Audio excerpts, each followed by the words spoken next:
Hi friends, ನನ್ನ ಚಾನಲ್ಗೆ ಇನ್ನೂ ಸಬ್ಸ್ಕ್ರೈಬ್ ಮಾಡ್ಕೊಳ್ಳಿಲ್ಲ ಅಂದರೆ ಸಬ್ಸ್ಕ್ರೈಬ್ ಮಾಡ್ಕೊಳ್ಳಿ.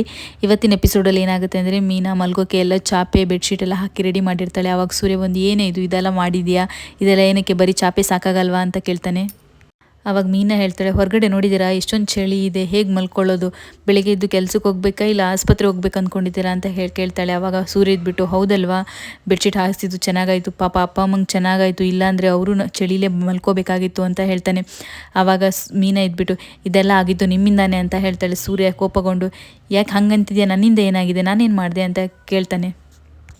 ಆ ಮನೋಜ ಮತ್ತು ರವಿಗೆ ಒಂಚೂರು ನೀನು ಅಯ್ಯೋ ಪಾಪ ಅನ್ಸೋದೇ ಇಲ್ಲ. ಅಪ್ಪ ಅಮ್ಮ ಹೊರಗಡೆ ಮಲಗಿದ್ರು, ಏನು ತಾವು ಚೆನ್ನಾಗಿ ಸುಖವಾಗಿರೋಣ ಅಂತ ರೂಮಲ್ಲೇ ಇದ್ದಾರೆ ಅಂತ ಹೇಳ್ತಾನೆ.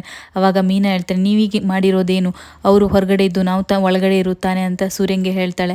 ನೀವು ಅವತ್ತು ರೂಮ್ಗೆ ಲಾಕ್ ಮಾಡ್ಕೊಂಡು ಹೋಗಿಲ್ಲ ಅಂದಿದ್ರೆ ಇಷ್ಟೆಲ್ಲ ರಾಧಾಂತ ಆಗ್ತಾ ಇರಲಿಲ್ಲ.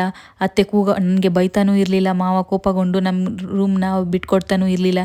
ಇದೆಲ್ಲ ಆಗಿದ್ದು ನಿಮ್ಮಿಂದಾನೆ ಅಂತ ಸೂರ್ಯಂಗೆ ಹೇಳ್ತಾಳೆ. ಆವಾಗ ಸೂರ್ಯ ಹೇಳ್ತಾನೆ, ಅಮ್ಮ ಹೊರಗಡೆ ಮಲಗಿದ್ರೆ ಅಮ್ಮನೇ ಅನ್ಸ್ಕೋತಾಳೆ, ಏನು ಅನ್ನಲ್ಲ, ಆದರೆ ನೀನು ಹೊರಗಡೆ ಮಲಗಿದ್ರೆ ಕೆಲಸದವಳು ಅನ್ಸ್ಕೋತೀಯ ಅಂತ ಹೇಳ್ತಾಳೆ. ಆವಾಗ ಮೀನಾ ಹೇಳ್ತಾಳೆ, ಬಲವಂತವಾಗಿ ಪಟ್ಟಾಗಿ ಇಟ್ಕೊಳ್ಳೋಕ್ಕಾಗತ್ತೇನ್ರಿ, ಅದ್ರ ಬದಲು ನಾವೇ ಹೊರಗಡೆ ಮಲ್ಕೋಬಹುದಿತ್ತು ಅಂತ ಸೂರ್ಯಂಗೆ ಹೇಳ್ತಾನೆ. ಬಲವಂತ ಅಲ್ಲ, ನಾವು ಸ್ವಾಭಿಮಾನದಿಂದ ಇರಬೇಕು, ಬಡವರಾಗಲಿ ಶ್ರೀಮಂತರಾಗಲಿ ಸ್ವಾಭಿಮಾನ ಇರಬೇಕು, ನೀನು ಎಲ್ಲದಕ್ಕೂ ನನಗೆ ಹೇಳಬೇಡ ಅಂತ ಹೇಳ್ತಾಳೆ. ಆ ಇಬ್ಬರು ಸೊಸೆದಿರಿಗಿಂತ ನೀನೇನು ಕಮ್ಮಿ ಇದೆಯಾ, ಹಗಲು ರಾತ್ರಿ ಕತ್ತೆ ಥರ ದುಡಿತಾ ಇದೆಯಾ, ಅವ್ರಿಗೆ ಅಡುಗೆ ಮಾಡಿ ಹಾಕ್ತಾ ಇದೆಯಾ ಅಂತ ಮೀನಂಗೆ ಹೇಳಿದಾಗ ಮೀನಾ ಹೇಳ್ತಾಳೆ, ಪಾಪ ರೀ ಅವರು ದುಡಿತಾ ಇದ್ದಾರೆ ಅಂತ ಹೇಳ್ತಾಳೆ.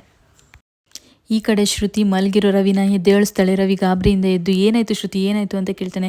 ಏನೂ ಇಲ್ಲ, ಬಾ ಹೊರಗಡೆ ಹೋಗೋಣ ಅಂತ ಕರ್ಕೊಂಡು ಬರ್ತಾಳೆ. ಏನಕ್ಕೆ ಒಂದು ಸಣ್ಣದಲ್ಲಿ ಅಂತ ಕೇಳ್ತಾಳೆ.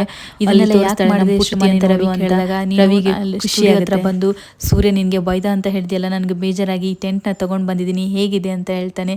ತುಂಬ ಚೆನ್ನಾಗಿದೆ ಅಂತ ರವಿ ಹೇಳ್ತಾನೆ.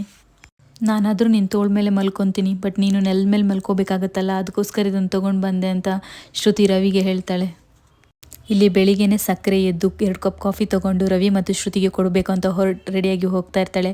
ಹೋಗಿ ಅವ್ರ ರೂಮ್ ಡೋರ್ನ ಬಡಿತಾ ಇರ್ತಾಳೆ. ಆವಾಗ ರಂಗನಾಥ್ ನೋಡಿ, ಏನೇ ನಿನಗೆ ನಾಚಿಕೆ ಆಗಲ್ವಾ, ಅವರಿಬ್ಬರು ಹೊಸದಾಗಿ ಮದುವೆ ಆಗಿದ್ದಾರೆ, ನೀನು ಹೋಗಿ ಬಾಗಿಲು ತಟ್ಟಿ ಡಿಸ್ಟರ್ಬ್ ಮಾಡ್ತಾ ಇದೆಯಲ್ಲ ಅಂತ ಹೇಳ್ತಾಳೆ. ಆವಾಗ ಶಾಂತಿ, ಹೌದಲ್ವಾ ಅಂತ ಹೇಳ್ತಾಳೆ. ಮನೋಜ ಬೆಳಿಗ್ಗೆನೇದು ಎಕ್ಸಸೈಸ್ ಮಾಡಬೇಕಂತ ಮನೆ ಟೆರೆಸ್ಗೆ ಹೋದಾಗ ಎಕ್ಸಸೈಸ್ ಮಾಡಬೇಕಾದ್ರೆ ಮನೆ ಎದುರುಗಡೆ ಇರೋ ಟೆಂಟ್ ನೋಡ್ತಾನೆ.